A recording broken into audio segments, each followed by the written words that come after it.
بسم الله الرحمن الرحيم.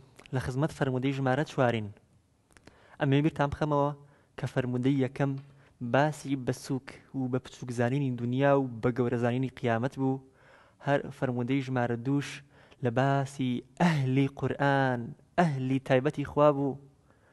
لە سێشە لە خزمەت ئەخلاقی پێغەمبەردا بووین صلی الله عليه وسلم کە تەواوەتی بە تەواوەتی قورئان بوو.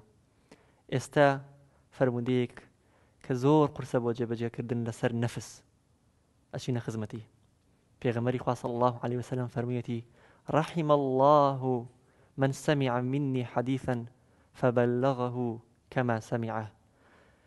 پێش ئەوەی بچینە خزمەت فەرموودەکە با پرسیارە لە خۆمان بکەین: کێ نایەوێ کە فەزڵی دوعایەکی پێغەمبەری خوای دەست بکەوێت تایبەت بە خۆی؟ پێغەمبەر صلی الله عليه وسلم بە تایبەت دوعایەکی بۆ بکە. بێگومان هەمومان ئەمانەوێت. لەم فەرموودەیەدا پێغەمبەری خوا صلی الله عليه وسلم ڕەحمەتی خوا ئەنێرێ، ڕەحمەتی خوا بە دوعا بۆ ئەو کەسەی کە چۆن فەرموودەیەکی لە پێغەمبەری خواوە بیستووە بە هەمان شێوە ئەیگەیەنێ بە خەڵکی تر بە غەیری خۆی.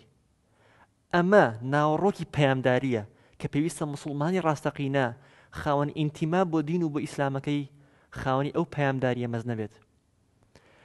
بیرمان نەچێ هەمیشە بێ خەیاڵمان لای ڕاستپاردە کرداریەکان بێ بۆ ئەم فەرموودانەی کە ڕۆژانە لە خزمەتیاندایەن و لە بەریان دەکەین.